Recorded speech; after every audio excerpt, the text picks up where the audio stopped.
Hello friends, आज आपण ledger म्हणजे खतावणी या टॉपिकची थोडीशी इन्फॉर्मेशन पाहणार आहोत. त्याचा फॉर्मॅट पाहणार आहोत आणि त्याचं एक्झाम्पल सॉल्व्ह कसं करायचं हे या टॉपिकमध्ये पाहणार आहोत, या लेक्चरमध्ये पाहणार आहोत. आता लेजर म्हणजे खतावणी, त्याला आपण खातेवही सुद्धा म्हणू शकतो. आता नॉर्मली आपल्या जे बिझनेस ट्रान्झॅक्शन्स असतात म्हणजे जे व्यवसायातील व्यवहार असतात ते व्यवहाराची नोंद आपण सर्वप्रथम जर्नलमध्ये करतो. त्यामुळे त्याला आपण प्राईम एंट्री बुक म्हणतो किंवा ओरिजिनल एंट्री बुक म्हणतो. या जर्नलवरून, या रोजकिर्दीवरून, ज्या दैनंदिन ट्रान्झॅक्शन आपण ज्या रोजकिर्दीमध्ये लिहिलेल्या असतात त्याच्यावरून आपण लेजर पोस्टिंग करतो, म्हणजे लेजर अकाउंट्स प्रिपेअर करतो. आणि लेजरला आपण सेकंडरी बुक म्हणू शकतो किंवा बुक ऑफ फायनल एंट्री म्हणू शकतो. बरोबर, म्हणजे हे प्रायमरी बुक आहे, हे सेकंडरी बुक आहे, हे बुक ऑफ ओरिजिनल एंट्री आहे, हे बुक ऑफ फायनल एंट्री आहे. लेजरवरून जे बॅलन्सेस मिळतात आपल्याला, त्या बॅलन्सेसवरून आपण ट्रायल बॅलन्स तयार करतो आणि ट्रायल बॅलन्स प्लस ॲडजस्टमेंट त्याच्यावरून आपण वर्षाच्या शेवटी म्हणजे 31 मार्चला फायनल अकाउंट्स मेंटेन करतो.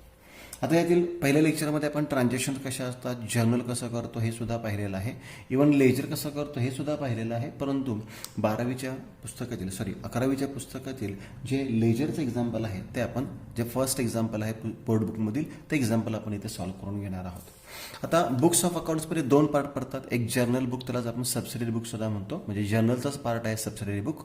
आणि दुसरा आहे लेजर. जर्नलला आपण बुक ऑफ ओरिजिनल एंट्री म्हणतो किंवा प्राईम एंट्री बुक म्हणतो आणि लेजरला आपण बुक ऑफ फायनल एंट्री किंवा सेकंडरी एंट्री बुक म्हणतो. Ledger is a principal book of accounts, it is a book of final entry. तीच इन्फॉर्मेशन फक्त दिलेलं आहे. आता या लेजरचा फॉर्मॅट कसा असतो, तसं जर्नलचा फॉर्मॅट असतो date, particulars, LF, debit rupees, credit rupees, तसा लेजरचा फॉर्मॅट असतो. एका पेजचे आपण समांतर दोन भाग करू शकतो. जे लेफ्ट हँड साईडचा पोर्शन आहे आणि एक राईट हँड साईडचा पोर्शन आहे. हा लेफ्ट हँड साईडचा पोर्शन आहे त्याला आपण डेबिट साईड म्हणतो, DR असं शॉर्टकट वापरतो. आणि जो राईट हँड साईडचा पोर्शन आहे, उजव्या बाजूचा भाग आहे, त्याला आपण क्रेडिट साईड म्हणतो, CR. DR डेबिट आणि CR क्रेडिट. आता इक्वल कॉलम तयार करायचे. लेफ्ट हँड साईडला सुद्धा 4 कॉलम करतो, राईट हँड साईडला सुद्धा 4 कॉलम करतो आपण. पहिला कॉलम येतो तो डेट, त्याच्यानंतर असतो तो पर्टिक्युलर, त्याच्यामध्ये डिटेल्स लिहितो आपण. त्याच्यानंतर असतो JF म्हणजे जर्नल फोलिओ, म्हणजे रोजकिर्द पान नंबर आणि अमाऊंट. सेम तसेच कॉलम उजव्या बाजूला होतात, डेट, पर्टिक्युलर, JF आणि अमाऊंट. असा हा फॉर्मॅट आहे. आता याचं एक्झाम्पल कसं सॉल्व्ह करायचं असतं हे आपण सुरुवातीला पाहणार आहोत. मग आपण जे पहिलं एक्झाम्पल आहे बोर्ड बुकमधील 11वीच्या, ते पहिलं एक्झाम्पल घेणार आहोत. त्याच्यावर आपण जर्नल सुद्धा करणार आहोत आणि लेजर सुद्धा करणार आहोत. तर व्यवस्थित पाहून घ्या. हा फॉर्मॅट तुम्हाला सांगितलेला, हा फॉर्मॅट तुमच्याकडे असावा. आता या एक्झाम्पलमध्ये जी इन्फॉर्मेशन तुम्हाला दिलेली आहे ती इन्फॉर्मेशन आधी आपल्याला व्यवस्थित वाचावी लागेल. सुरुवातीला सांगितलंय journalize the following transactions in the books of Virat traders. आपल्याला कोणाच्या पुस्तकात एंट्रीज विचारलेले आहेत, Virat traders. Open necessary ledger accounts, balance accounts and prepare trial balance as on 31 March 2019. आता इथे आपल्याला लेजर करण्यापूर्वी जर्नल करण्याची आवश्यकता आहे. आता इथे आपल्याला कोणाची इन्फॉर्मेशन दिलेली आहे, विराट ट्रेडर्स म्हणजे बिझनेसची इन्फॉर्मेशन दिलेली आहे. तर एक्झाम्पलची सुरुवात करताना मी पहिल्यांदा एक कन्सेप्ट आहे ते परत एकदा एक्सप्लेन करतो.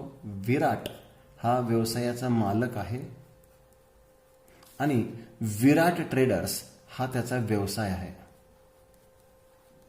आता एंटिटी कन्सेप्ट प्रमाणे मालक आणि व्यवसाय या दोन भिन्न व्यक्ती मानल्या जातात. म्हणजेच काय की आपण अकाउंटिंग विराटचं करायचं आहे का विराट ट्रेडरचं करायचं आहे हे सर्वप्रथम लक्षात घ्या. आपण बिझनेस अकाउंट्स मेंटेन करतोय, त्यामुळे आपण जे अकाउंटिंग करणार आहे ते अकाउंटिंग कोणाचं करणार आहे, बिझनेसचं करणार आहे, विराट ट्रेडरचं करणार आहे. विराटचे आपण अकाउंट्स मेंटेन करणार नाही. आता हे मी इन्फॉर्मेशन का दिलेलं आहे तर पुन्हा एकदा रिपीट करतो की आपली जी फर्स्ट ट्रान्झॅक्शन आहे, पहिला व्यवहार आहे, तो पहिला व्यवहार याच्याशी रिलेटेड आहे, म्हणून ते एक्सप्लेनेशन मी दिलेलं आहे. काय सांगितलेलं आहे, Virat started business with cash ₹50,000, cash at bank of India ₹7,000 आणि फर्निचर ₹10,000. विराटने जो बिझनेस सुरू केलेला आहे, व्यवसाय सुरू केलेला आहे, या व्यवसायामध्ये काय काय गुंतवणूक केलेली आहे, म्हणजे विराटने व्यवसायाला थोडक्यात दिलेलं आहे. काय काय दिलेलं आहे तर कॅश दिलेली आहे. किती रुपये कॅश दिलेले आहे, ₹50,000. त्याचा जो बँक बॅलन्स होता, कॅश ॲट बँक म्हणू शकतो आपण, बँक बॅलन्स, तो सुद्धा त्याने ट्रान्सफर केला व्यवसायाच्या नावे 7,000. आणि व्यवसायासाठी त्याने फर्निचर सुद्धा दिलेलं आहे. किती रुपयाचं फर्निचर दिलेलं आहे, ₹10,000. आता हे विराटने कोणाला दिलेलं आहे, व्यवसायाला दिलेलं आहे. And amount invested bye owner in his business is non as capital. म्हणजे त्याने ही जी रक्कम दिलेली आहे भांडवलाच्या स्वरूपात व्यवसायात दिलेल्या व्यवसायात गुंतवणूक केलेली आहे असं म्हणू शकतो आपण. विराटने रक्कम दिली, फर्निचर दिलं, बँक बॅलन्स दिला. आता आपण अकाउंटिंग कोणाचं करतोय? विराट ट्रेडरच्या म्हणजे व्यवसायाच्या पुस्तकात करतोय. पुन्हा एकदा नियम सांगतो. डेबिट कशाला करतो आपण? तर जे व्यवसायामध्ये येईल किंवा मिळणारा किंवा खर्च. आणि या उलट आपण क्रेडिट कशाला करतो? तर जे व्यवसायामधून जाईल किंवा देणारा किंवा उत्पन्न. हे सगळे पॉईंट्स मी जनरल आणि लेजरच्या टॉपिकमध्ये लेक्चरमध्ये कव्हर केलेले आहेत. हे तुम्ही ते लेक्चर पाहू शकता, तुम्हाला डिटेल्समध्ये लक्षात येईल. आज आपण फोकस करणार आहोत तो लेजरवर करणार आहोत, पण त्यासोबत आपल्याला जर्नल एंट्रीज करणं आवश्यक आहे. आता पहिली ट्रान्झॅक्शन आहे 2019 मार्च 1. काय व्यवसाय ट्रान्झॅक्शन सांगितलेलं आहे? विराटने व्यवसायामध्ये रक्कम गुंतवली. आपण बिझनेस अकाउंटिंग करतोय, आपण विराटचा विचार करायचा नाहीये. बिझनेस काय म्हणणार, व्यवसाय काय म्हणणार, आपल्याकडे काय काय आलेलं आहे? कॅश आलाय, बँक बॅलन्स आलाय, फर्निचर आलाय. जे येईल त्याला आपण काय करतो? डेबिट. म्हणजे cash account debited 50,000. Cash at bank of India. तुम्ही बँक ऑफ इंडिया म्हटलं तरी चालेल किंवा फक्त बँक म्हटलं तरी चालेल. Cash at bank of India account debit 7,000. अजून काय येणार आहे? Furniture account debited 10,000. 2. काय जाणार आहे एका व्यवसायातून? नाही, फक्त आलेला आहे. देणारा कोण आहे? तर विराट आहे. मग 2 विराट. फक्त विराट म्हणायचं नाहीये तर काय म्हणतो त्याला आपण? विराट्स कॅपिटल अकाउंट किंवा फक्त कॅपिटल अकाउंट सुद्धा म्हणू शकतो. आणि त्याची अमाऊंट आली 67,000. टोटल केली 67,000. नॅरेशन तुम्ही लिहू शकता. Being started business with cash, bank balance and furniture. बिझनेसची सुरुवात केली. आता ही झाली पहिली एंट्री. याच्यानंतर मी काही लाईन जागा सोडतो. आपण लेजर पोस्टिंग सुद्धा पाहणार आहोत. मग लेजर पोस्टिंगचे काही सेंटेन्स आहेत ते तयार करण्यासाठी मी ते जागा सोडतो. 3 नंबरची transaction. Purchase goods from Rohit worth ₹10,000 less 10% trade discount. आता रोहितकडून माल खरेदी केला, कॅशचा उल्लेख केलेला नाही म्हणजे हा उधारीचा व्यवहार आहे. या ट्रान्झॅक्शनमध्ये कॅश अकाउंट तयार होणार नाही. परचेस गुड्स जे येईल त्याला आपण काय करतो? डेबिट. माल खरेदी केला म्हणजे आपल्या व्यवसायामध्ये काय येणार आहे? माल येणार आहे. मग गुड्स म्हणू शकतो किंवा गुड्सलाच आपण काय म्हणू शकतो? Purchases account debit. जे येईल त्याला डेबिट. 2. आता रोख रक्कम तर जाणार नाही कारण की उधारीचा व्यवहार आहे. मग कोणाकडून माल खरेदी केलेला आहे? रोहित. रोहित कोण आहे? देणारा. जो देणारा आहे त्याला आपण काय करतो? क्रेडिट टू रोहितच अकाउंट. आता इथे अमाऊंट किती घ्यायची आहे? तर सिंपल आहे. आपल्याला डिस्काउंट सांगितलेलं आहे. डिस्काउंट आपण नेहमी लेस करतो. 10,000चा 10% सांगितलेला आहे. मी कॅल्क्युलेशन इथे दाखवतो. 10,000 व्हॅल्यू आहे मायनस 10% डिस्काउंट. 10% डिस्काउंट येणार ₹1,000. म्हणजे बॅलन्सिंग फिगर किती आली? 9,000. आपल्याला नियम माहीत आहे. ट्रेड डिस्काउंट आपण बिझनेस बुकमध्ये दाखवत नाही. म्हणजे इथे एंट्री फक्त किती रुपयाने होणार आहे? 9,000 9,000ने. हा ट्रेड डिस्काउंट आहे. ट्रेड डिस्काउंट आपण बुक्स ऑफ अकाउंटमध्ये दाखवत नाही. यानंतर तारीख आहे 7 तारखेची ट्रान्झॅक्शन काय आहे बघा. Sold goods to Sunil 5,000 less 5% trade discount. आधी कॅल्क्युलेशन करतो मी. 5,000 मायनस 5% म्हणजे 5% आला 250. Balancing figure 4,750 4,750. Sold goods to Sunil. आता इथे कॅशचा उल्लेख केलेला नाहीये म्हणजे हा उधारीचा व्यवहार आहे. मग उधारीने माल विक्री केला. बघा पुन्हा रिपीट करतो. उधारीने माल विक्री केला. माल जाणार आहे पण काय येणार आहे का? नाही. मिळणारा कोण आहे? कोणाला माल विक्री केला? सुनील. म्हणजे एंट्री कशी होणार आहे? Sunil's account debit. Sunil's account debit. 2 काय जाणार आपल्याकडून? माल जाणार आहे टू गुड्स अकाउंट. आणि हा विक्री केलेला म्हणजे त्याला काय म्हणू शकतो आपण? Sales account. हा खरेदी केलेला म्हणून त्याला परचेस म्हणू शकतो. हा माल विक्री केला त्याला आपण काय म्हणू शकतो? सेल्स. आणि ट्रेड डिस्काउंट आपण दाखवत नाही म्हणजे इथे अमाऊंट किती येणार आहे? 4,750 4,750. आता यानंतर पुढची ट्रान्झॅक्शन किती तारखेची आहे? 10 तारखेची ट्रान्झॅक्शन आहे. सिंपल ट्रान्झॅक्शन आहे. डिपॉझिटेड. डिपॉझिट म्हणजे भरणे. Cash with bank of India ₹5,000. बँकेमध्ये कॅश आपण जमा केलेले आहे. आपण बँकेमध्ये गेलो, बँकेमध्ये पैसे भरले. मग आता इथे बँकेमध्ये पैसे जाणार, आपल्याकडून रोख रक्कम जाणार आणि मिळणारी कोण आहे? बँक आहे. मग जे मिळणार आहे त्याला आपण काय करतो? डेबिट. म्हणजे याच्यामध्ये bank of India account debit, bank of India account debit. बँकेला पैसे मिळणार आहेत. किती रुपये बँकेला पैसे मिळणार आहेत? ₹5,000, ₹5,000. टू आपल्याकडून काय जाणार आहे? काय आपण बँकेमध्ये भरून आलेलो आहोत? कॅश भरून आलेलो आहोत. म्हणजे आपल्याकडून कॅश जाणार. किती रुपये कॅश जाणार आहे? ₹5,000. म्हणजे जर्नल एंट्री काय झाली याची? Bank of India account debit to cash account. बँकेमध्ये कॅश जमा केली, भरलेली आहे. आता यानंतर पुढची ट्रान्झॅक्शन आहे 12 तारखेची. सिंपल ट्रान्झॅक्शन आहे. Transaction date 12th.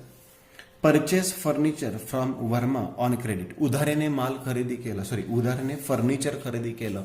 मग सांगा जे येईल त्याला डेबिट करतो. काय येणार आपल्या व्यवसायामध्ये? फर्निचर. मग फर्निचर अकाउंट डेबिट. आता इथे हा माल नाहीये, गुड्स नाहीयेत, त्यामुळे याला गुड्स शब्द किंवा परचेस शब्द वापरायचा नाही. इथे फक्त फर्निचर म्हणायचं आहे. फर्निचर ही मालमत्ता आहे, असेट आहे. Furniture account debit 20,000, ₹20,000. टू आता हे फर्निचर उधारीने खरेदी केलेलं आहे, त्यामुळे रोख रक्कम तर जाणार नाही, काही जाणार नाहीये. मग देणारा कोण आहे? तर देणारा कोण आहे? वर्मा. म्हणजे to Verma account, to Verma account ₹20,000, ₹20,000.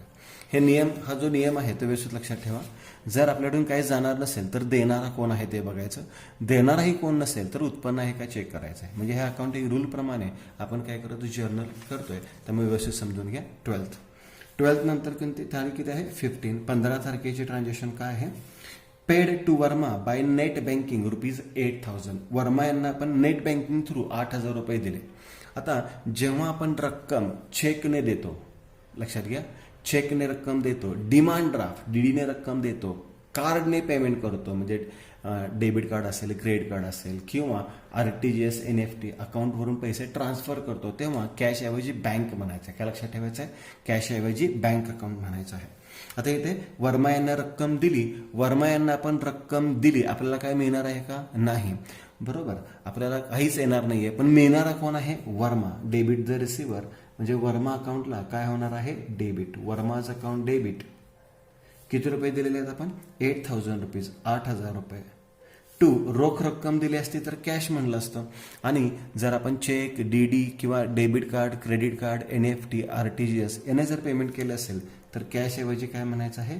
Bank. आणि बँकेचं नाव माहिती आहे आपल्याला, कोणत्या बिझनेसमध्ये, कोणत्या बँकेमध्ये खाते होतं आपलं? Bank of India. Bank of India account ₹8,000. म्हणजे इथे वर्मा इज रिसिव्हर, आणि तुम्ही असं म्हणू शकता bank of India is giver. म्हणजे आपण पैसे दिलेत पण आपल्या खात्यामधून, म्हणजे आपल्या बँक अकाउंटमधून गेलेले आहेत. म्हणजे हे पैसे कोणी पेड केलेले आहेत? बँकेने. म्हणजे debit the receiver, credit the giver अशी एंट्री केली तरी चालेल. त्यानंतर पुढची ट्रान्झॅक्शन आहे 17 तारखेची. Paid printing expenses ₹200. Printing expenses हा खर्च आहे. खर्च नेहमी डेबिटला दाखवतो. Debit all expenses and losses. खर्च नेहमी डेबिटला दाखवतो आपण. म्हणजे याच्यामध्ये खर्च कोणता आहे? प्रिंटिंग. म्हणजे प्रिंटिंग अकाउंटला डेबिट होईल. Printing account debited ₹200, ₹200. टू काय जाणार आपल्याकडून? कॅश. प्रिंटिंग बिल पेड केलेलं आहे. To cash account ₹200. आता इथे प्रिंटिंग बिल जर नेट बँकिंगने दिलं असतं, डेबिट कार्ड, क्रेडिट कार्ड, चेकने दिलं असतं, तर इथे कॅश ऐवजी काय लिहिलं असतं आपण? बँक. आता याच्या पुढचे जे ट्रान्झॅक्शन्स आहेत तिथे मी लाईन सोडणार नाहीये. ते लेजर पोस्टिंग तुम्हाला करता आलं पाहिजे, ते आपल्याला तेवढं प्रॅक्टिस झालं पाहिजे. 17 तारखेनंतर 20 तारखेची ट्रान्झॅक्शन आहे. 20 नंबर. Received commission 200. कमिशन मिळालं. आता सांगा इथे आपल्याला कमिशन म्हणजे दलाली मिळालेली आहे. मग एक्झॅक्ट आपल्याला काय मिळालेलं आहे? कमिशन मिळालं म्हणजेच काय मिळालं आपल्याला? कॅश मिळाली. म्हणजे येईल त्याला डेबिट करतो आपण. Cash account debited. इथे बरेच विद्यार्थी चुकतात. इथे कमिशन म्हणायचं नाही, कमिशन आलं म्हणजे कॅश आली. टू काय जाणार आहे का? नाही. देणारा कोण आहे का? नाही. उत्पन्न आहे का? आहे. कोणतं उत्पन्न आहे? Commission account. म्हणजे टू कमिशन अकाउंट ₹200, ₹200. म्हणजे एंट्री झाली cash account debit to commission account. एक्सपेन्सेसची एक्सपेन्सेस टू कॅश, इन्कमची कॅश टू इन्कम अशी एंट्री होते. त्यानंतर तारीख आहे 25, 25 तारीख आहे. Withdrew cash from bank ₹1,000 by ATM. आता विड्रू कॅश आहे, बँकेतून पैसे काढले, काय येणार आपल्याकडे, कॅश येणार, कॅश अकाउंट डेबिटेड, कॅश येणार आहे, cash account debited 1000 rupees to, कुठून पैसे काढलेले, देणारे कोण आहे, बँक, आणि त्या बँकेचं नाव काय आहे, bank of India account, bank of India account 1000 rupees, cash account debit to bank of India account. आता इथे बऱ्याच वेळा असं होतं की फॉर ऑफिस यूज वर्ड असेल, ऑफिस यूज असेल तर सेम एंट्री होणार, परंतु जर for personal use, for private use, for domestic use शब्द आला तर कॅश ऐवजी ड्रॉइंग्स अकाउंट दाखवतो. कॅश ऐवजी काय दाखवतो आपण, ड्रॉइंग्स अकाउंट. पर्सनल यूज असेल तर तिथे आपण ओनरचा ड्रॉइंग्स अकाउंट दाखवतो. हा पॉईंट लक्षात ठेवा. 28 तारीख 28 paid to Verma 11,500 in full settlement of his account. आता ही एक नोट मी तुम्हाला इथेच लिहून देतो. जेव्हा ट्रान्झॅक्शनमध्ये इन फुल सेटलमेंट हा शब्द येतो, जेव्हा ट्रान्झॅक्शनमध्ये इन फुल सेटलमेंट हा एक शब्द येतो, तेव्हा जर्नल एंट्रीमध्ये कोणता अकाउंट कंपल्सरी येणार आहे, डिस्काउंट अकाउंट हा शब्द येणार आहे. का तर इन फुल सेटलमेंटचा अर्थ असा असतो की आपण रोख रक्कम दिली आणि आपलं खातं बंद करायला लावलेलं आहे, म्हणजे एकतर आपल्याला डिस्काउंट मिळालेला आहे का आपण डिस्काउंट दिलेला आहे. जर रक्कम दिली असेल आपण तर डिस्काउंट मिळतो, आणि जर रक्कम मिळाली असेल तर आपण डिस्काउंट देतो. तो पार्ट नंतरचा आहे, फक्त डिस्काउंट येणार हा पॉईंट लक्षात ठेवा. आता इथे वर्मा यांना आपण रोख रक्कम दिलेली आहे, पेड रुपीज 11,500. वर्मा यांना रोख रक्कम दिली 11,500 आणि अकाउंट क्लोज केलं. मग यासाठी आधी आपण वर्माच्या यांच्या ट्रान्झॅक्शन्स पाहूयात. इथे वर्माची ट्रान्झॅक्शन कोणती दिलेली आहे बघा. इथे तर कोणती तुम्हाला वर्मा यांची ट्रान्झॅक्शन दिलेली नाही. इथे वर्मा यांची ट्रान्झॅक्शन कोणती दिलेली आहे बघा, इथे दिलेली आहे. वर्मा यांच्याकडून किती रुपयाचा माल फर्निचर खरेदी केला होता, 20,000 रुपीज, बरोबर. म्हणजे वर्मा यांच्याकडून 20,000चा माल फर्निचर खरेदी केलं होतं. त्यांना पेमेंट केलेलं होतं. इथे आपण 15 नंबरच्या ट्रान्झॅक्शनमध्ये सांगितलेलं आहे. आपण 15 नंबरच्या ट्रान्झॅक्शनमध्ये काय सांगितलं, नेट बँकेने आपण त्यांना किती पेमेंट केलेलं आहे, 8,000 रुपीज. म्हणजे 20,000चं फर्निचर खरेदी केलं, 8,000 रुपये नेट बँकिंगने दिलेत, बॅलन्स किती राहिला, 12,000.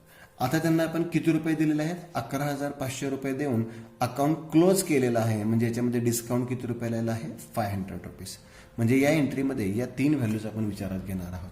आता सिंपल ट्रान्झॅक्शन आहे. वर्मा यांना रोख रक्कम दिली, बरोबर. वर्मा यांना रोख रक्कम दिली, काय येणार आहे का, नाही. मिळणारा कोण आहे, वर्मा. वर्मा यांना मिळणार आहेत, जे मिळणार आहेत त्याला आपण डेबिट करतो, debit the receiver. Verma account debit. Verma त्यांचा अकाउंट किती रुपयाचा आहे, 12,000 रुपीचा आहे. कसा अकाउंट काढला 12,000 रुपीचा, 20,000चे फर्निचर परचेस केले होते, 8,000 नेट बँकिंग थ्रू दिले होते, बॅलन्स अमाऊंट किती होती, 12,000. टू त्यांना आपण काय दिलेले आहे, कॅश दिलेले आहे. कॅश जाणार आपल्याकडून, किती रुपये कॅश जाणार आपल्याकडून, 11,500, 11,500. आणि ज्या बाजूला कॅश अकाउंट येतो त्याच बाजूला कोणता अकाउंट येतो, डिस्काउंट अकाउंट, आणि त्याला आपण डिस्काउंट रिसिव्ड शब्द म्हणतो. आणि रिसिव्ड शब्द नाही लक्षात राहिला तर फक्त डिस्काउंट म्हणा, किती रुपये, 500 रुपीज. म्हणजे या ट्रान्झॅक्शनमध्ये 3 अकाउंट्स क्रिएट झालेले आहेत, Verma account debit to cash account to discount received account. आणि शेवटची ट्रान्झॅक्शन आहे transaction number 30 paid advertisement bill. खर्च आहे, खर्च नेहमी डेबिटला दाखवतो, मग ॲडव्हर्टाइजमेंट अकाउंटला डेबिट करणार आपण. ॲडव्हर्टाइजमेंट अकाउंट डेबिट 500 रुपीज, 500 रुपये. टू काय जाणार आपल्याकडून, cash to cash account 500 rupees. Advertisement account debit to cash account 500. या पद्धतीने सर्वप्रथम आपण काय केलेलं आहे, जर्नल तयार करून घेतलेलं आहे. म्हणजे नॅरेशन वगैरे तुम्ही लिहू शकता, त्यासाठी आपण सेपरेट लेक्चर घेतलेले आहे की तुम्ही ते जर्नल वगैरे कसे तयार करायचे आहेत तर ते तुम्ही पाहू शकता. हे झालं जर्नल. आता या एक्झाम्पलमध्ये आपल्याला याचं काय करायचं आहे, लेजर पोस्टिंग करायचं आहे. आणि ते कसं करायचं आहे, त्यासाठी आपल्याला काय करावं लागतील, लेजर अकाउंट्स आखून घ्यावे लागतील. आता हे लेजर अकाउंट्स मी इथे ड्रॉ करून ठेवलेलेच आहेत. पाहता हे लेजर अकाउंट्स आपण इथे तयार करून ठेवलेले आहेत. यामध्ये कॅश अकाउंट. आता अकाउंट्स कसे तयार करायचे ते आधी समजून घेऊयात. पहिला अकाउंट कोणता तयार होणार आहे, कॅश अकाउंट. मग पहिला मी अकाउंट तयार केला, cash account. Second bank of India account, bank of India account. Furniture account तोही तयार केला. विराट्स कॅपिटल म्हणजेच कॅपिटल अकाउंट आपल्याला इथे तयार करावं लागेल. कॅपिटल अकाउंट राहिलेलं आहे माझ्याकडून, कॅपिटल अकाउंट एक तयार करूयात. त्यानंतर goods oblique purchases account, purchase account तयार केलेलं आहे. त्यानंतर कोणता अकाउंट केलाय, रोहितच अकाउंट, एक रोहित अकाउंट करावं लागेल. सुनील्स अकाउंट, सुनील अकाउंट करावं लागेल. सेल्स अकाउंट, सेल्स अकाउंट करावं लागेल. बँक ऑफ इंडिया ऑलरेडी केलाय, कॅश अकाउंट ऑलरेडी केलेलं आहे, ते पुन्हा रिपीट करायचे नाही. फर्निचर अकाउंट ऑलरेडी आपण तयार केलेलं आहे, वर्मा अकाउंट तयार करावं लागेल. वर्मा अकाउंट केलेलं आहे, बँक ऑफ इंडिया अकाउंट केलेलं आहे, प्रिंटिंग अकाउंट तयार करावं लागेल, कॅश अकाउंट केलेलं आहे, कॅश अकाउंट केलेलं आहे, कमिशन अकाउंट तयार करावं लागेल, कॅश बँक ऑफ इंडिया केलेलेच आहेत, वर्मा अकाउंट केलेलं आहे, कॅश अकाउंट तयार केलेलं आहे, डिस्काउंट रिसिव्ड अकाउंट, त्याला डिस्काउंट अकाउंट म्हणू शकतो, आणि ॲडव्हर्टाइजमेंट अकाउंट, हा एक ॲडव्हर्टाइजमेंट अकाउंट आपण तयार केलेला आहे. आता याच्यामध्ये एक एक्स्ट्रा अकाउंट तयार करावं लागेल आपल्याला, कॅश अकाउंट, तो माझ्याकडून राहिलेला आहे, तर तोही आपण ड्रॉ करूयात का त्याचंही पोस्टिंग मी तुम्हाला सांगेन. ठीक आहे, मी इथंच तुम्हाला कॅपिटल अकाउंट तयार करून देतो. आपल्याकडे कॅपिटल अकाउंट तयार केलेलं नाही आहे मी, हा कॅपिटल अकाउंट एक रफली तुम्हाला तयार करून दाखवतो. माहिती आहे तुम्हाला, date particulars JF amount, date particular JF amount, left hand साईडला काय लिहितो आपण डेबिट आणि राईट हँड साईडला काय लिहितो क्रेडिट. ठीक आहे, तो अकाउंट राहिला जाता. आता इथं लेजर पोस्टिंग कसं करायचं आहे, तर सिंपल ट्रान्झॅक्शन असेल त्याचे लेजर पोस्टिंग माहिती आहे, पण या प्रकारचे जर ट्रान्झॅक्शन आल्या तर मी लेजर पोस्टिंग कसं करायचं तेही सांगितलेलं आहे, थोडंसं प्रॅक्टिस म्हणून तेही सांगतो. आता ह्याच्यामध्ये जी फुल व्हॅल्यू आहे ते आपण कुठेही दाखवायची नाही आहे. पोस्टिंग करताना फुल व्हॅल्यू विचारात घ्यायची नाही आहे, या 3 व्हॅल्यूज विचारात घेऊ शकतो. पहिलं वाक्य तयार होईल, कॅश अकाउंटच्या डेबिटला to capital account, bank of इंडियाच्या डेबिटला टू कॅपिटल अकाउंट आणि फर्निचर अकाउंटच्या डेबिटला टू कॅपिटल अकाउंट, अशी वाक्य तयार होतील. मी इथं लिहून देतो, कॅश अकाउंटच्या डेबिटला, पुढे बँक ऑफ इंडिया अकाउंटच्या डेबिटला आणि पुढे फर्निचर अकाउंटच्या डेबिटला. बरोबर, हे 3 अकाउंटला डेबिट झालं आहे. या डेबिटला काय लिहायचं आहे आपल्याला, टू कॅपिटल आणि टू कॅपिटल, अपोजिट साईडचा अकाउंट लिहितो ना आपण, आणि त्याच्या व्हॅल्यूज किती आहेत, 50,000, 7,000 आणि 10,000. ओके, हे पहिलं पोस्टिंग. मग करूया तरी, कॅशच्या डेबिटला, बँकच्या डेबिटला आणि फर्निचरच्या डेबिटला काय काय लिहायचं आहे, टू कॅपिटल अकाउंट. मग इथे 1 तारीख, इथंही 1 तारीख आणि इथंही 1 तारीख. To capital account, ledger posting व्यवस्थित समजून घ्या.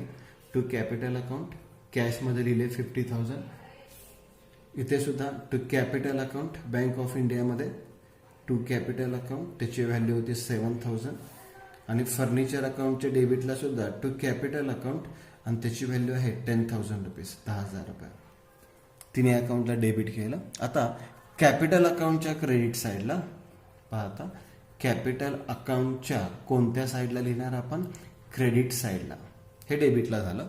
आता कॅपिटल अकाउंटच्या क्रेडिटला एक अकाउंट नाही येणार, याच्या अपोजिट 3 अकाउंट आहेत. कोणकोणते 3 अकाउंट आहेत, by cash, bye bank of India आणि बाय फर्निचर, सगळे अकाउंट आहेत. आणि व्हॅल्यू कुठली घेणार, 50,000, 7,000 आणि 10,000. आता हा अकाउंट मी इथंच तयार केलेला आहे.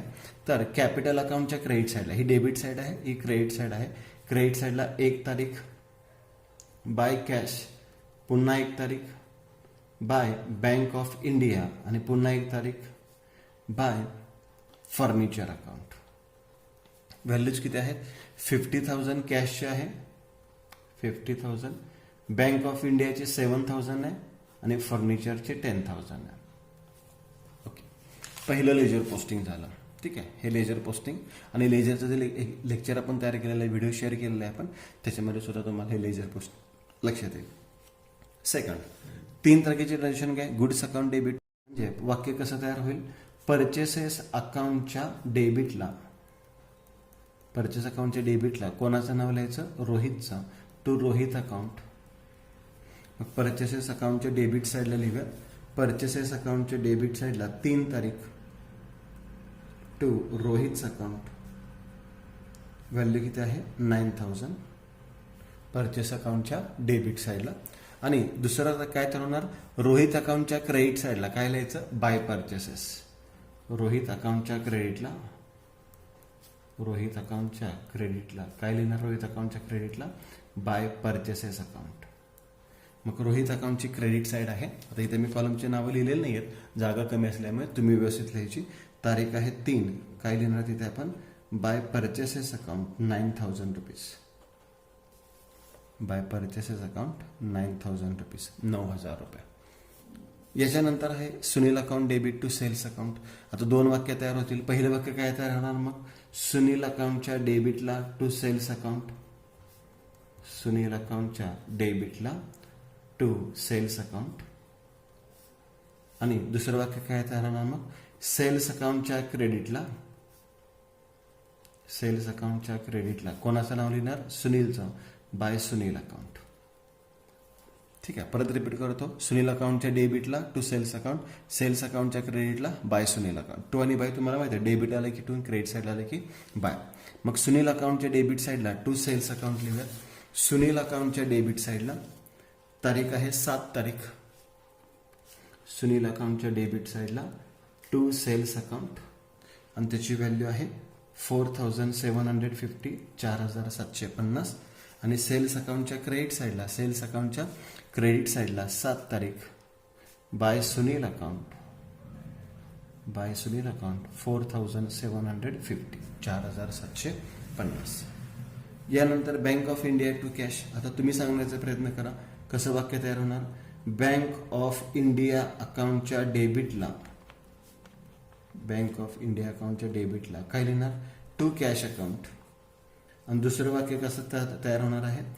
कॅश अकाउंटच्या क्रेडिटला, कॅश अकाउंटच्या क्रेडिटला काय लिहिणार?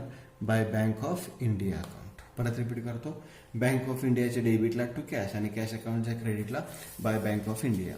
मग बँक ऑफ इंडियाच्या डेबिटला लिहूयात टू कॅश अकाउंट, तारीख आहे 10.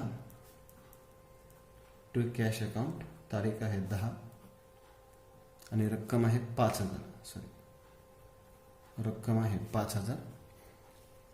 कॅश अकाउंटच्या क्रेडिटला by bank of India, cash अकाउंटच्या क्रेडिटला 10 तारीख by bank of India, by bank of India account. रक्कम आहे 5000 रुपीज, 5000 रुपये, 5000 रुपये लिहिले. आता पुढची ट्रान्झॅक्शन बघूयात. Furniture account debit to Verma account. आता हे वाक्य तुम्हीच तयार करा आणि डायरेक्ट लेजर पोस्टिंग करूयात आपण.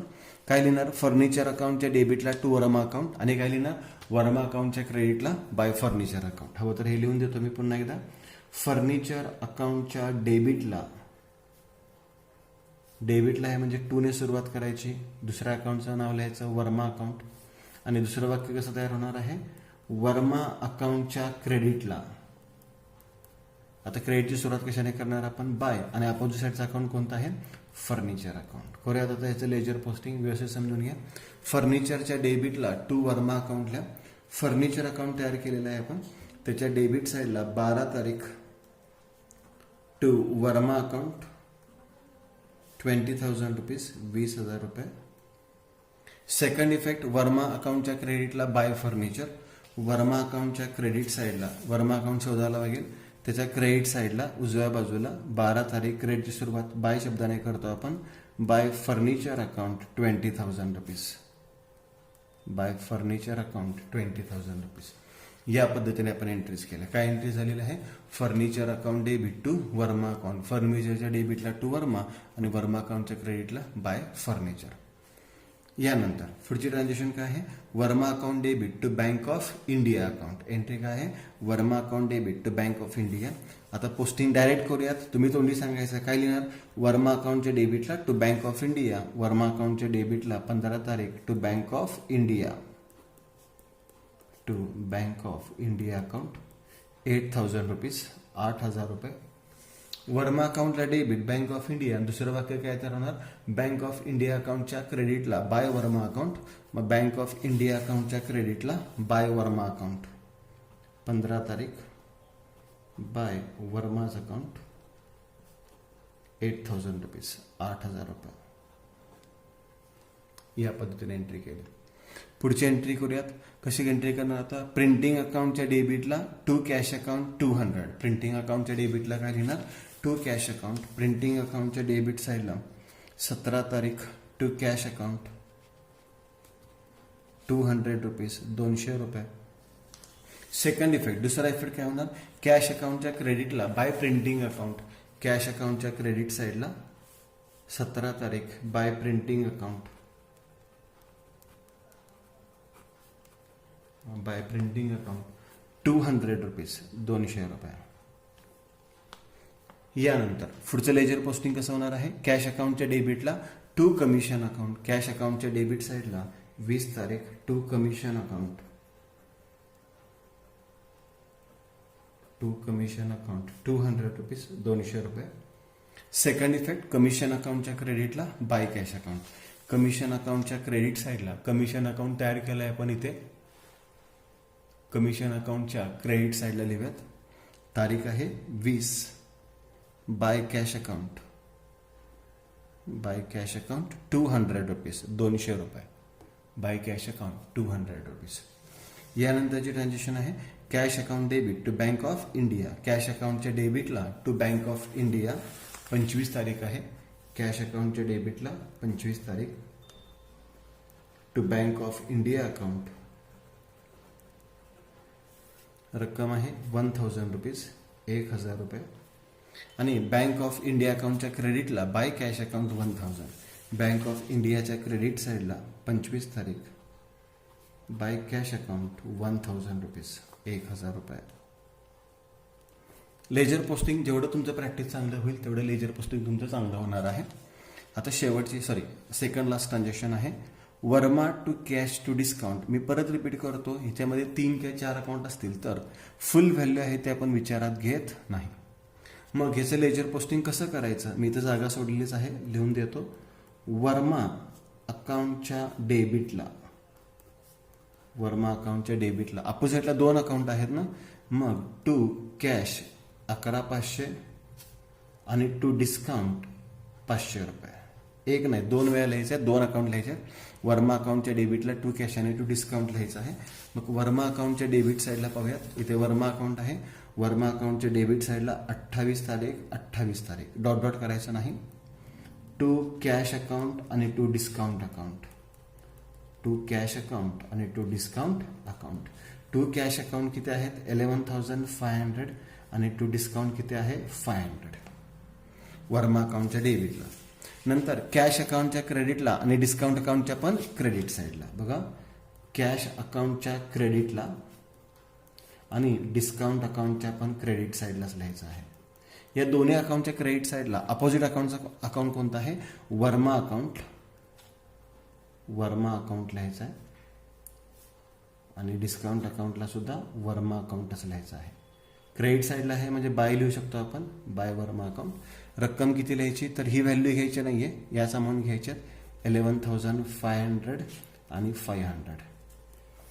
हे वाक्य तुम्हाला तयार करताना लक्षात राहिलं की तुमचं पोस्टिंग परफेक्ट झालं हे लक्षात ठेवा. परत रिपीट करतो. कॅश अकाउंटच्या क्रेडिटला बाय वर्मा अकाउंट 11,500, डिस्काउंटच्या क्रेडिटला बाय वर्मा अकाउंट 500. लक्षात येईल. कॅश अकाउंटच्या क्रेडिट साईडला बाय वर्मा अकाउंट 28 तारीख. बाय वर्माज अकाउंट रक्कम किती घ्यायची आहे 11,500. फुल व्हॅल्यू आपण कुठेही घेत नाही 11,500. आणि डिस्काउंट अकाउंटच्या क्रेडिटला डिस्काउंट अकाउंट तयार केलेलं आहे आपण, त्याच्या क्रेडिट साईडला 28 तारीख. By Verma's account. डिस्काउंटची व्हॅल्यू आहे 500 रुपीज, 500 रुपये. आणि शेवटची ट्रान्झॅक्शन आहे ॲडव्हर्टाइजमेंट टू कॅश. पटकन सांगा आता काय करणार. ॲडव्हर्टाइजमेंटच्या डेबिटला 30 तारीख. To cash account 500. Second posting, second effect कुठं दाखवणार कॅश अकाउंटच्या क्रेडिट साईडला by advertisement account. By advertisement account 500 rupees, 500 रुपये. या पद्धतीने आपण काय केलेलं आहे लेजर पोस्टिंग केलं. आता याच्या पुढचा एक पार्ट येतो, हे झालं लेजर पोस्टिंग. इथं आपल्याला तारीख एक्झाम्पल जी दिलेली होती ती तारीख आपल्याला इथं लिहून ठेवलेली आहे. तो जानेवारी महिना असेल, फेब्रुवारी असेल, कोणताही महिना असेल, इयर, ते सुरुवातीला एकदाच लिहावं लागेल, परत परत लिहायची गरज नाही. आता अकाउंट्स कसे क्लोज करायचे ते आधी समजून घेऊयात. आधी सिंपल अकाउंट्स आहेत ते मी क्लोजिंग करून दाखवतो, नंतर आपण टफ अकाउंटकडे जाऊयात. पहिला ॲडव्हर्टाइजमेंट अकाउंट घेऊयात. ॲडव्हर्टाइजमेंटची कोणती बेरीज जास्त आहे ती बेरीज आधी आपण दोन्ही बाजूला लिहूयात. याला क्लोजिंग म्हणतो आपण. वरती सिंगल लाईन, खाली डबल अंडरलाईन, आणि क्लोजिंग हे समोर करायचं, खालीवर करायचं नाही. हे 500 रुपीज आहे, इकडे 0 अमाऊंट आहे, इकडे अमाऊंट किती आहे 0. दोन्ही साईडची टोटल किती लिहिली आपण 500. जी बेरीज जास्त आहे ती त्या दोन्ही बाजूला लिहिली. आता इकडे तर 500 दिसत आहेत, इकडे 500 दिसत आहेत का नाहीत, मग 500 करूया तिथे. म्हणजे इथे किती लिहिणार 500. क्रेडिट साईडची सुरुवात कोणत्या शब्दाने करतो बाय, आणि फरक जर आला तर त्याला कॅरीड डाऊन शब्द म्हणायचा. काय म्हणायचं आहे कॅरीड डाऊन. आणि महिन्याच्या शेवटची तारीख 30-31 काय असेल ती 31 तारीख दिली. आता डिस्काउंट अकाउंट घेऊया. हा अपोजिट आहे बघा त्याच्याबरोबर. डिस्काउंट अकाउंट जर क्लोज केला तर तुम्हाला लक्षात येईल की क्रेडिट साईडची बेरीज जास्त आहे. डिस्काउंटची कोणती बेरीज जास्त आहे? क्रेडिट साईडची बेरीज जास्त आहे. मग ती दोन्ही बाजूला लिहूयात आपण, 500 आणि 500. फरक कोणत्या साईडला येणार आहे? डेबिटला. इथे क्रेडिट साईडला फरक आला होता, इथे डेबिट साईडला फरक आला. महिन्याची शेवटची तारीख, डेबिटची सुरुवात टू शब्दाने करतो आणि फरकाला काय म्हणतो आपण? Balance carried down. कॅरीड डाऊनच म्हणायचं, ब्रॉड डाऊन म्हणायचं नाही. याला मी अंडरलाईन करून ठेवतो. इथे तुम्ही सांगू शकता. आता सांगा इथे कोणती बेरीज जास्त आहे? डेबिटची बेरीज जास्त आहे का क्रेडिटची? तर क्रेडिटची बेरीज जास्त आहे. किती रुपये क्रेडिटची बेरीज आहे? 200. ती सुद्धा लिहिली आपण इथे 200. डेबिट साईडला फरक किती आला? 200. महिन्याची शेवटची तारीख, डेबिटची सुरुवात 2. फरकाला काय म्हणतो आपण? Balance carried down. स्टार केलं आणि अंडरलाईन केलं. इथे सांगू शकता तुम्ही. आता इथे कोणती बेरीज जास्त आहे?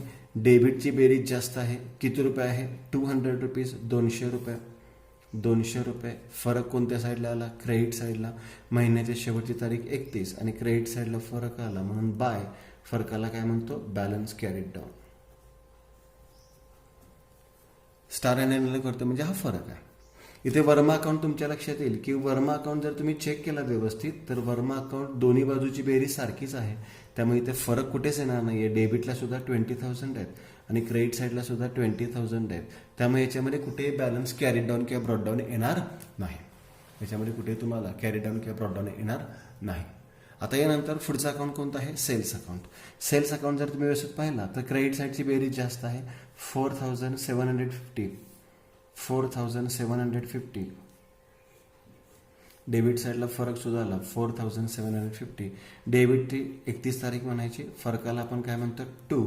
फरकाला काय म्हणतो आपण? 2 बॅलन्स कॅरीड डाऊन. स्टार केलं, अंडरलाईन केलं.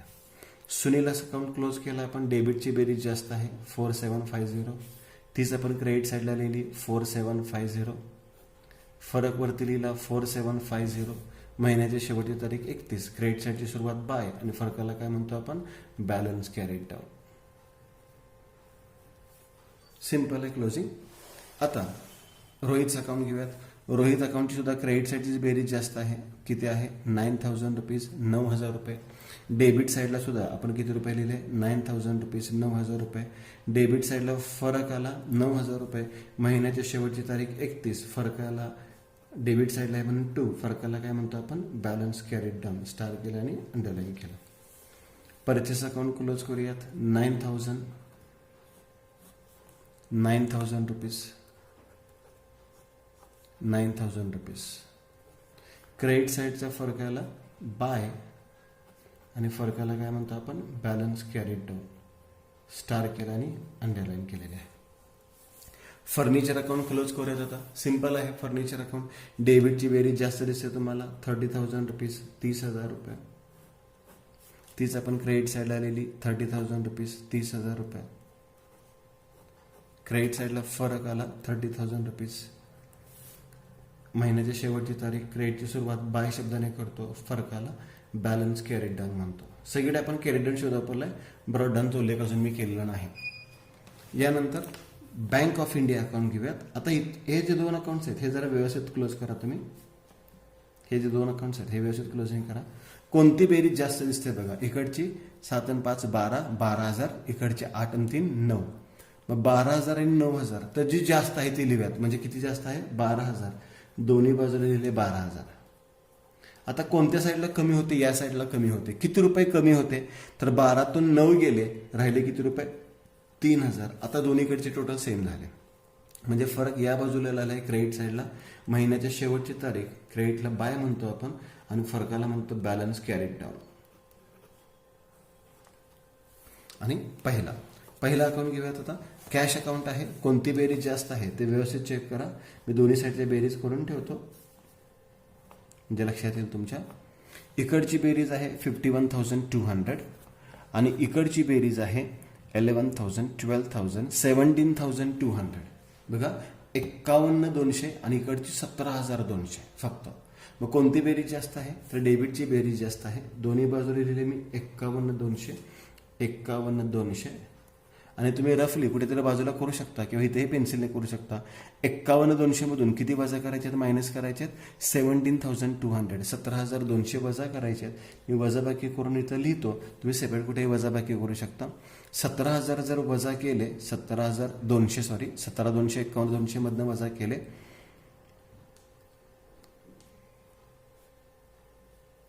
म्हणजे फरक किती आलेला आहे, 34,000, 34,000 रुपये फरक राहिला. महिन्याची शेवट तारीख 31. स्टार करूयात. क्रेडिट साईडला बॅलन्स म्हणतो आपण आणि balance carried down by balance carried down म्हणतो. म्हणजे या पद्धतीने आपण अकाउंट्स काय केलेले आहेत, क्लोज केलेले आहेत. आता याच्या पुढची एक स्टेप आहे, हे जे बॅलन्सेस आहेत हे आपण काय करू शकतो, ब्रॉडडाऊन करून ठेवायचे असतात. आता ते ब्रॉडडाऊन कुठल्या बाजूला करायचे, तर अपोजिट साईडला ब्रॉडडाऊन करून ठेवायचे. लक्षात घ्या, कोणत्या साईडला ब्रॉडडाऊन करायचे आहेत, अपोजिट साईडला ब्रॉडडाऊन करून ठेवायचे आहेत. आता इथे आपल्याला महिना दिला होता 2019 मार्च. 2019 मार्च ऍक्च्युअली आपण सुरुवातीला सगळेच लिहायला पाहिलं होतं, 2019 मार्च. आता हे बॅलन्सेस कसे ब्रॉडडाऊन करून ठेवायचे ते समजून घ्या. आपल्याला 2019 मार्च दिलेला आहे. क्रेडिट साईडचा बॅलन्स कॅरीड डाऊन आहे, तो डेबिटला ब्रॉडडाऊन करायचा. डेबिटचा कॅरीड डाऊन असेल तो क्रेडिट साईडला ब्रॉडडाऊन करून ठेवायचा, म्हणजे पुढच्या वर्षामध्ये पुढच्या महिन्यामध्ये घ्यायचा असतो. आता मार्च महिना आहे, मार्च 31. मार्च 31 नंतर, मार्च नंतर कोणता महिना असतो, एप्रिल. मग क्रेडिट साईडचं ब्रॉडडाऊन कुठे करायचा, डेबिट साईडला एप्रिल 1 पुढच्या दिवशी to balance brought down. To balance ब्रॉडडाऊन हे क्लोजिंगच्या खाली पाहिजे. इथली व्हॅल्यू घ्यायची आहे, किती रुपये आहे, 34,000, 34,000. हे पहिला अकाउंट कंप्लीट झाला इथे. सेकंड अकाउंट, हा सुद्धा क्रेडिट साईडला बॅलन्स आहे, तो डेबिटला ब्रॉडडाऊन करूयात. मार्च नंतर कोणता महिना असतो, एप्रिल 1 तारीख, to balance brought down. To balance brought down 30,000 rupees, 30,000 रुपये, सॉरी 3,000 रुपीज आहे, 3,000 रुपीज ब्रॉडडाऊन केला. क्लोजिंगच्या खाली ब्रॉडडाऊन करायचा आहे. आणि बऱ्याच विद्यार्थ्यांचा हा ग्रह होतो की डेबिट साईडला असेल तर ब्रॉडडाऊन, क्रेडिट साईडला असेल तर कॅरी डाऊन. अजिबात नाहीये. जो आधी आपण बॅलन्स शोधून काढतो तो कॅरी डाऊन असतो आणि तोच बॅलन्स पुढे घेतला तर तो काय होतो, ब्रॉडडाऊन होतो. आता इथेही कॅरी डाऊनच आहे, इथेही कॅरी डाऊनच आहे क्रेडिट साईडलाच, तो डेबिटलाच ब्रॉडडाऊन करूयात. April 1 to balance brought down, to balance brought down 30,000 rupees, 30,000 रुपये. इथला बॅलन्स घेतलाय मी इथे. बघा क्लोजिंगच्या खाली ब्रॉडडाऊन करतो, क्लोजिंगच्या वरती कॅरी डाऊन असतो. आता हा सुद्धा कॅरी डाऊन क्रेडिट साईडलाच आहे, ब्रॉडडाऊन डेबिटला करूयात. April 1 to balance brought down 9,000 rupees, 9,000 रुपये. आता इथे मात्र तुमच्या लक्षात येईल की बॅलन्स कोणत्या साईडला कॅरी डाऊन आहे, डेबिट साईडला. मग तो ब्रॉडडाऊन कोणत्या साईडला करणार आपण, क्रेडिट साईडला. मग क्रेडिट साईडला April 1 by balance brought down, by balance brought down 9,000 rupees. लक्षात घ्या, म्हणजे डेबिटलाच ब्रॉडडाऊन होतं असं काही नाही, क्रेडिट साईडला सुद्धा बॅलन्स काय होऊ शकतो, ब्रॉडडाऊन होऊ शकतो. आता पुढचा अकाउंट घेऊयात. पुढचा अकाउंट कोणता आहे, सुनील अकाउंट. तो काय झालेला आहे, क्रेडिट साईडला कॅरीड डाऊन आहे, म्हणजे ब्रॉडडाऊन कुठे होणार, डेबिट साईडला April 1 to balance brought down, to balance brought down 4750. Sales account debit साईडला कॅरी डाऊन आहे, क्रेडिट साईडला ब्रॉडडाऊन होणार. April 1 by balance brought down, by balance brought down 4750. Verma account मी मगाशी सांगितलंय, हा टॅली झालाय, तिथे ब्रॉडडाऊन कॅरी डाऊन काही येणार नाही. प्रिंटिंग अकाउंट, प्रिंटिंग अकाउंटचा क्रेडिट साईडला बॅलन्स कॅरी डाऊन आहे, तो ब्रॉडडाऊन कुठे होणार, मग डेबिट साईडला April 1 to balance brought down, to balance brought down 200 rupees, 200 रुपये. कमिशन क्रेडिट डेबिट साईडला बॅलन्स कॅरी डाऊन आहे, ब्रॉडडाऊन कुठे होणार, मग क्रेडिट साईडला April 1 by balance brought down 200 rupees, 200 रुपये. त्याचप्रमाणे डिस्काउंट आणि ॲडव्हर्टाइजमेंटचं करूया. डिस्काउंटचा बॅलन्स डेबिट साईडला कॅरी डाऊन होता, ब्रॉडडाऊन कुठे होणार, क्रेडिट साईडला एप्रिल 1 बाय बॅलन्स ब्रॉडडाऊन 500 रुपीज, 500 रुपये. आणि क्रेडिट साईडचा बॅलन्स कुठे ब्रॉडडाऊन होणार, आता डेबिट साईडला एप्रिल 1 टू बॅलन्स ब्रॉडडाऊन 500 रुपीज, 500 रुपये. आता आणखी एक पॉईंट सांगून ठेवतो जो ऑब्जेक्टिव्हसाठी खूप महत्त्वाचा असतो. कॅश अकाउंटचा बॅलन्स कोणता आहे हे तुम्हाला विचारलं या एक्झाम्पलमध्ये, तर कॅश अकाउंटचा बॅलन्स तुम्ही काय सांगणार, डेबिट बॅलन्स. बऱ्याच विद्यार्थ्यांना असं वाटतं की ज्या साईडला फरक आला तो बॅलन्स नाही, तर ज्या साईडला फरक आलेला तो नाही, ज्या साईडला ब्रॉडडाऊन झाला तो बॅलन्स असतो. म्हणजे कॅश अकाउंटचा कोणता बॅलन्स आहे? हा डेबिट बॅलन्स. फरक क्रेडिटला म्हणजे कोणता balance? Debit balance. Bank of इंडियाचा कोणता आहे? Debit balance. फर्निचरचा डेबिट, परचेसेसचा डेबिट बॅलन्स. रोहितचा कोणता आहे? Credit balance. सुनीलचा कोणता आहे? Debit balance. सेलचा कोणता आहे? Credit balance. वर्माचा बॅलन्सच नाही आहे. प्रिंटिंगचा कोणता बॅलन्स आहे? Debit balance. कमिशनचा कोणता बॅलन्स आहे? Credit balance. डिस्काउंटचा कोणता आहे? Credit balance. आणि ॲडव्हर्टाइजमेंटचा कोणता आहे? Debit balance. तर ज्या साईडला फरक आहे त्या साईडला नाही म्हणायचं, ज्या साईडला ब्रॉडडाऊन करतो आपण त्या साईडला आपण बॅलन्स म्हणतो.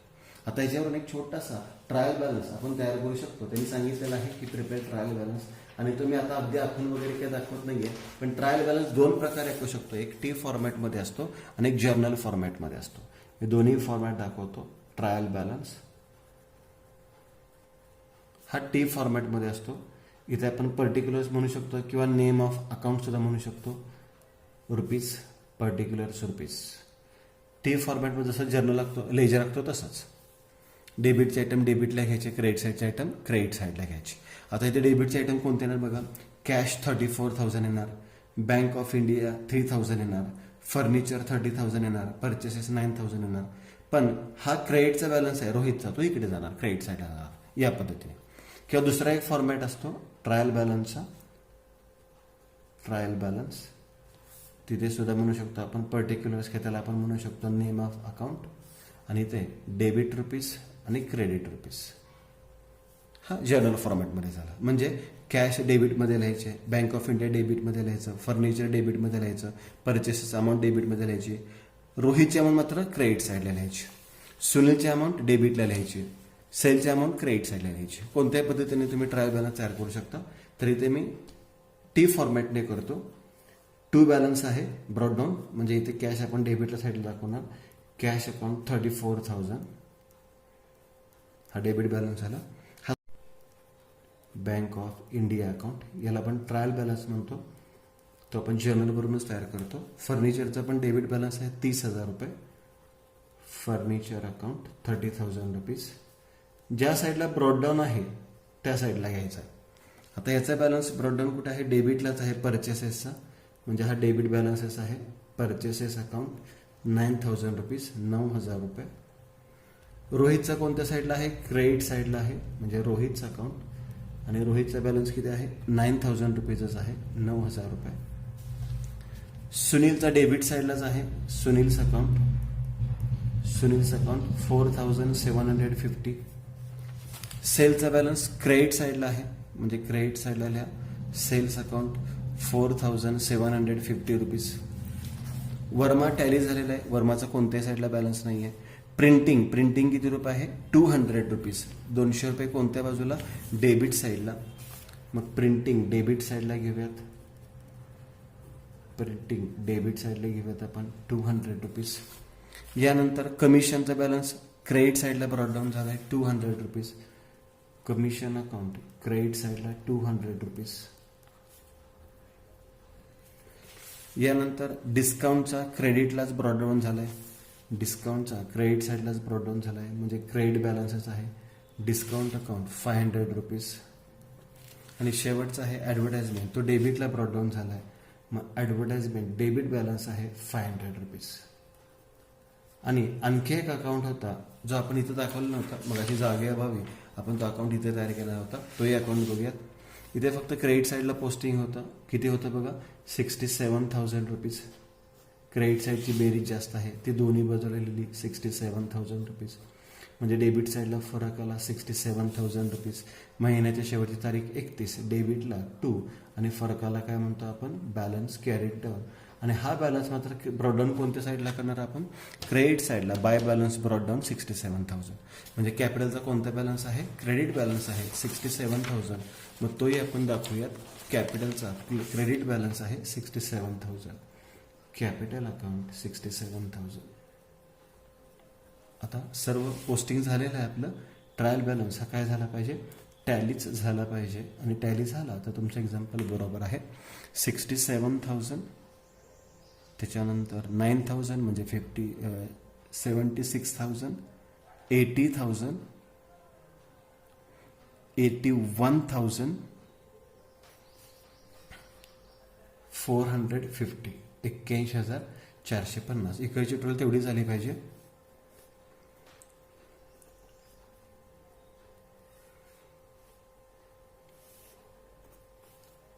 81,450. तर या पद्धतीने आपण जे बोर्ड बुक आहे त्या बोर्ड बुकमधील फर्स्ट एक्झाम्पल लेजरचं सॉल्व्ह केलेलं आहे. मग या पद्धतीने तुम्ही लेजरचं आणखी काय करू शकता, प्रॅक्टिस करू शकता. थँक्यू.